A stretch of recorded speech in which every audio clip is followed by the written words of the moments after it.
Madame, monsieur, bonjour. Un roi a été sacré. Enfin, après tant d'années de galères et de travail, Wout van Aert a remporté son premier Paris-Roubaix. Il devance Tadej Pogacar et Mathieu Van Der Poel, les deux immenses favoris. Nous allons donc y revenir dès le début de cette édition. À la une également, la victoire en quart de finale de la Champions Cup en rugby de l'UBB face à Toulouse, mais également du football et le programme avec la Ligue des Champions cette semaine, les quarts de finale retour. Le casque sur les oreilles, le volume au maximum, un verre à la main, l'œil du sport, c'est parti. Wout van Aert est un immense champion qui a connu plus de bas que de hauts dans sa carrière.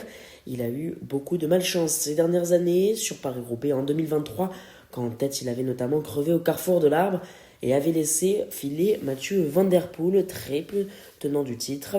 Wout van Aert a cette fois su profiter de la malchance de certains de ses concurrents et notamment de son plus grand rival, le néerlandais qui a crevé deux fois dans ce même carrefour de l'Arbre. Wout van Aert a ensuite profité de son duel face à Tadej Pogacar pour s'imposer au sprint sur le vélodrome de Roubaix. C'est surtout l'une des plus belles victoires possibles dans le cyclisme professionnel qui arrive pour Wout van Aert après de longues années de galères.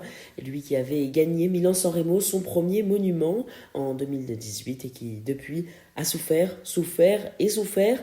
Cependant, il avait déjà réussi il y a quelques semaines, quelques mois plus tôt, à faire céder Tadej Pogacar. C'était sur les pavés, mais cette fois-ci à Montmartre. Alors toujours en France, le Belge s'offre peut-être la plus belle victoire de sa carrière, en tout cas celle qu'il a le plus attendue.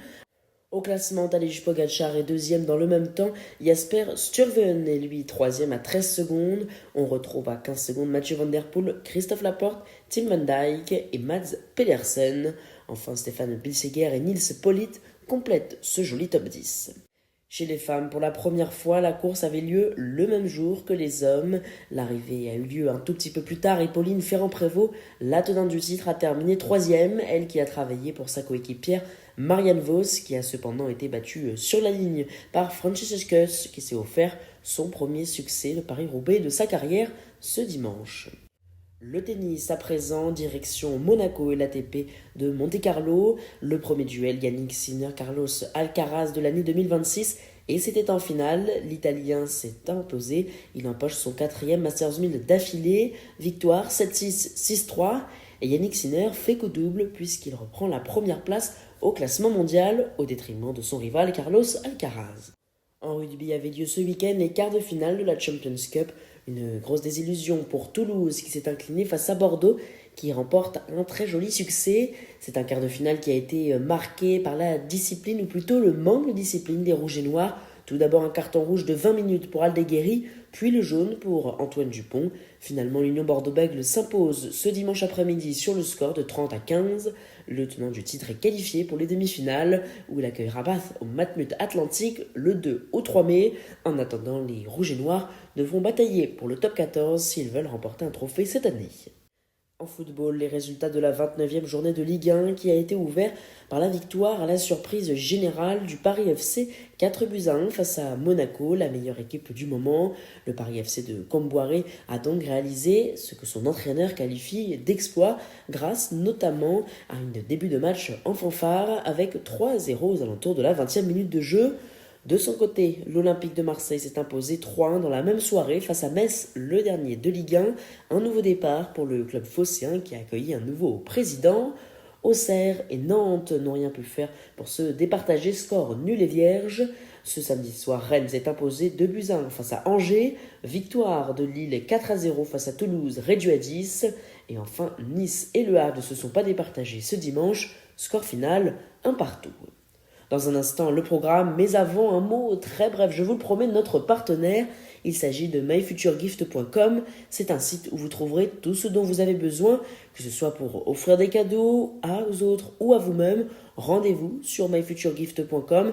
Il y aura tout ce dont vous avez besoin. Ça peut également être pour des accessoires, pour vous remettre au sport. Alors n'hésitez pas, vous posez une question, vous avez une idée, rendez-vous sur myfuturegift.com. Vous trouverez tout votre bonheur. Et un grand merci à eux de nous soutenir. Le programme donc avec la clôture de cette 29e journée, ou plutôt une clôture partielle puisque deux matchs ont été reportés. Je vous le rappelle, le match du Paris Saint-Germain face à Lens, mais également celui de Strasbourg face à Brest en raison des rencontres européennes cette semaine.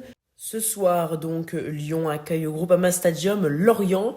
L'OL traverse en ce moment une longue série sans victoire qui menace de compromettre sa course à la Ligue des Champions. Et rien ne garantit que la situation s'améliore face à une équipe de Lorient particulièrement difficile à battre ces derniers temps.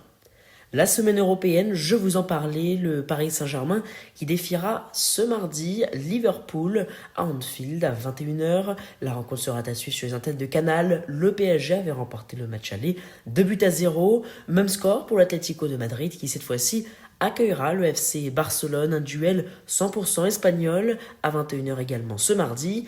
Puis mercredi, Arsenal Sporting et Bayern Munich Real Madrid. Nous y reviendrons dans la prochaine édition de l'Œil du Sport. Voilà, vous savez maintenant tout ou presque. Alors un grand merci d'avoir suivi cette nouvelle édition.